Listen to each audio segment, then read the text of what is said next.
Hi friends, welcome back to our channel. ఈరోజు ఎంతో tasty అయిన మామిడికాయ కొబ్బరి పచ్చడి ఏ విధంగా చేయాలో ఈ వీడియోలో చూడండి. మీరు ఎవరైనా మొదటిసారి కనుక నా వీడియో చూస్తున్నట్లయితే సబ్స్క్రైబ్ చేసుకోండి. వీటికి కావాల్సినవి ఏంటో చూసేద్దాం. కొబ్బరికాయలు, మామిడికాయ, పచ్చిమిర్చి కారానికి సరిపడా తీసుకోండి. అలాగే పోపు దినుసుల కోసం మనం పచ్చిశనగపప్పు, మినపప్పు, వెల్లుల్లి రెమ్మలు, ఎండుమిర్చి, జీలకర్ర, ఆవాలు తీసుకున్నాము. ఈ పికిల్ చేయడానికి మనకి రెండు విధాలుగా చేయొచ్చండి. ఒకటి మనం అన్నీ మిక్స్ చేసి తాలింపు వేసుకుంటాం, ఇంకొకటి ఒక్కొక్కటి తాలింపులో యాడ్ చేస్తాం. చూడండి, నేను ఒక ప్రాసెస్ చూపిస్తున్నాను, మీకు ఇంకో ప్రాసెస్ కూడా ఉంటుంది. ఒక్కొక్కరు ఒక విధంగా చేస్తారు, కానీ ఇలా చేసి చూడండి, చాలా టేస్టీగా ఉంటుంది. అలాగే ఉప్పు, పసుపు, ఇంకా ఆయిల్. ఇప్పుడు మనం తయారీ విధానం చూద్దాం. ముందుగా మనం తీసుకున్న కొబ్బరికాయలని ఇలా కూర చేసుకుని పక్కన పెట్టుకోవాలి. మిక్సీలో వేసే కన్నా ఇలా తీసుకుంటే మనకి చాలా బాగుంటుంది. మామిడికాయని కూడా ఇలా తురుము తీసుకుని పక్కన పెట్టుకోండి.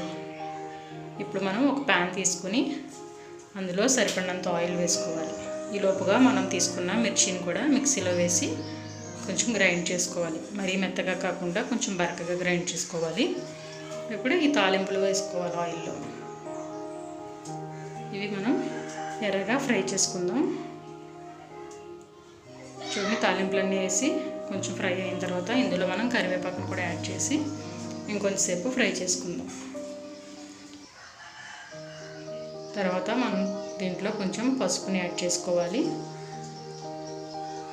పసుపు కూడా వేసిన తర్వాత మిర్చిని మిక్స్ చేసి పెట్టుకున్నాం కదండి, అలా చూడండి, మరీ మెత్తగా కాకుండా దీన్ని కూడా మనం ఈ తాలింపులో యాడ్ చేసుకోవాలి.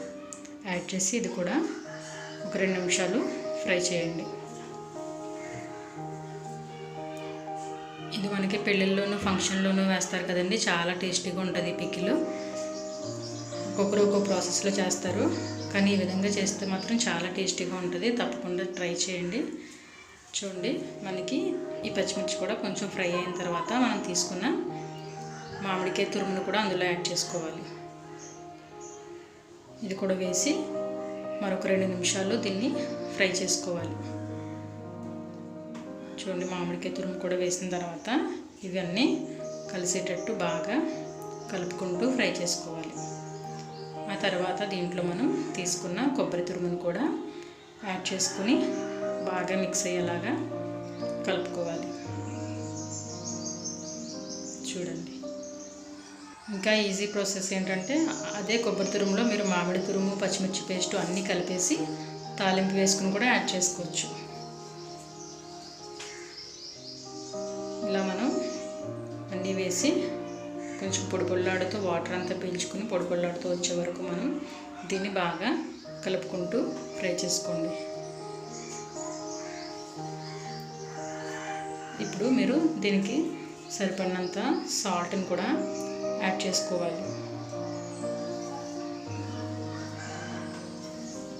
సాల్ట్ కూడా వేసిన తర్వాత మరొక 2 నిమిషాలు దీన్ని మగ్గనివ్వండి. ఆ తర్వాత మీరు వేడివేడిగా సర్వ్ చేసుకోవచ్చు. ఇది మనకి 1 or 2 days నిల్వ ఉంటుంది. బయట పెడితే అది ఫ్రిడ్జ్లో పెట్టుకుంటే 1 week వరకు కూడా ఉంటుంది. ఈ వీడియో కనుక మీకు నచ్చినట్లయితే లైక్ చేయండి, షేర్ చేయండి, సబ్స్క్రైబ్ చేయండి. మరిన్ని మంచి వీడియోస్ కోసం మా ఛానల్ని సబ్స్క్రైబ్ చేసుకోండి. Thank you for watching.